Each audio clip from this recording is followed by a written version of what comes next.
what I realized, if I do want to stay consistent, some days it would not be just feasible for me because of what's planned in the day to do the workout 60 minutes, 45 minutes, but then I would still do it for 10 minutes or 20 minutes and I would still count that as a workout.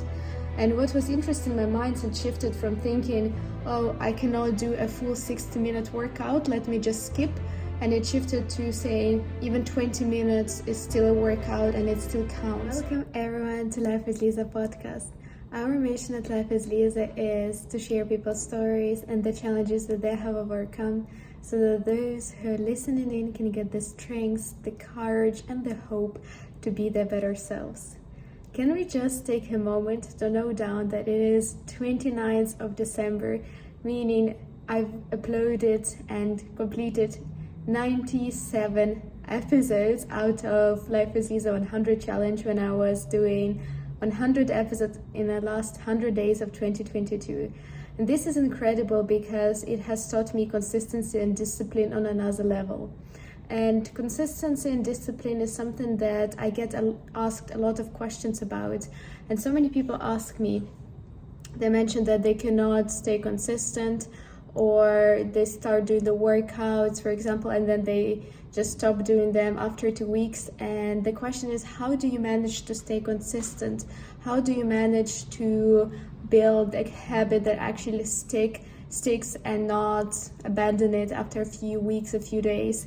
And the answer is, there are a few things that I've learned and that really helped me to actually make sure that I do stay consistent.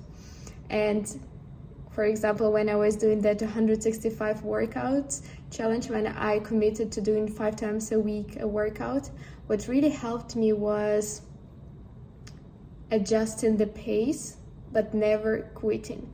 What do I mean by that? I have a perfectionist mind inside of me who is always screaming at me when I'm not doing something perfectly or 100% or exactly how I planned.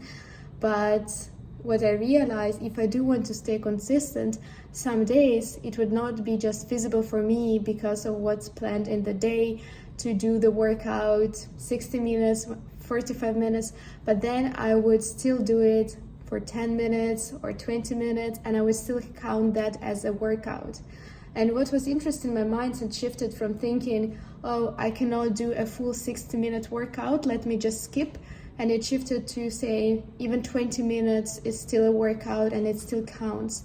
And that helped me to stay so much more consistent, because now I started also doing those workouts at some times when I would just do 20 minutes workout and I would stop, and other days I would still keep on doing even longer. And then all of those 20 minutes also add up and you do see the results from those workouts. But the main trick here is that you don't let the perfectionist mind inside of you stop you, and you just do what is feasible in the day. And someday it would just be 15-minute workout, it could be even stretching, but the main part here is to still do it and still show up, because you're investing. Every time you do it, you are investing in that habit that you're trying to build. So it doesn't matter if it's not as intense as usual. What does matter that you do show up, even if it's a stretch, even if it's Pilates. With my podcast episodes, it was, even if it is a shorter episode, even if I'll just cover a smaller topic, but I'm still showing up and I'm still doing what I committed myself to. And that really, really helped. And I think so many of us do have that perfectionist voice inside of us that tries to it just tries to hijack our brain and hijack what we will do and say like, no, let's just chill today. But actually, you can just get it going by doing 10 minutes, 20 minutes, whatever you can do on the day.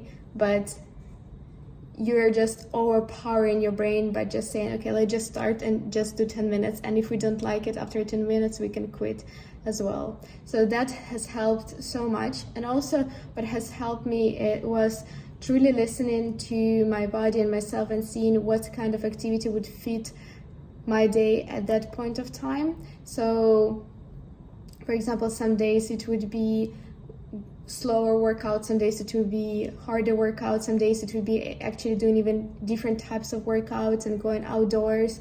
But the thing was that I was adjusting to my needs and what my body was craving, and that also helped me to stay so much more consistent.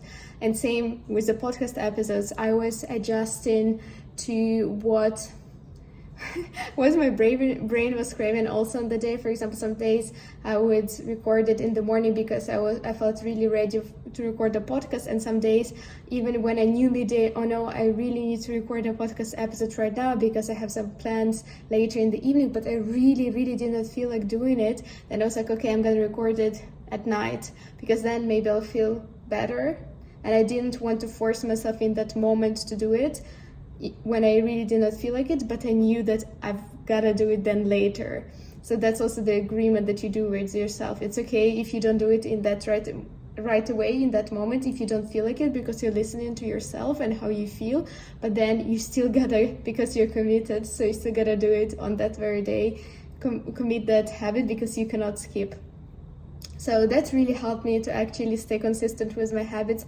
And I also hope that these small psychological twists also help you as well, realizing that it's okay to adjust whatever activity you're doing in the way that would actually suit the season of your life that you're in, and to not be too perfectionist minded about it, because perfectionist will not get you, your perfectionist mind will not get you closer to your goals.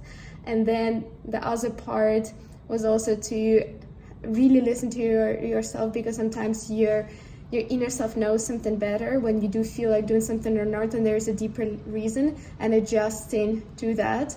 And as well, I think both of these points actually do reflect the being flowy and adjustable, and that's exactly how our life is. Our lives are very fluid, and it's important for us to not be too rigid, but at the same time know that we do have our non-negotiables that we will stick to. I hope this episode helps you stay consistent with your habits, and let me know if it does. And if you liked this episode, please be sure to like this video, subscribe to this channel, and I see you in the next episode.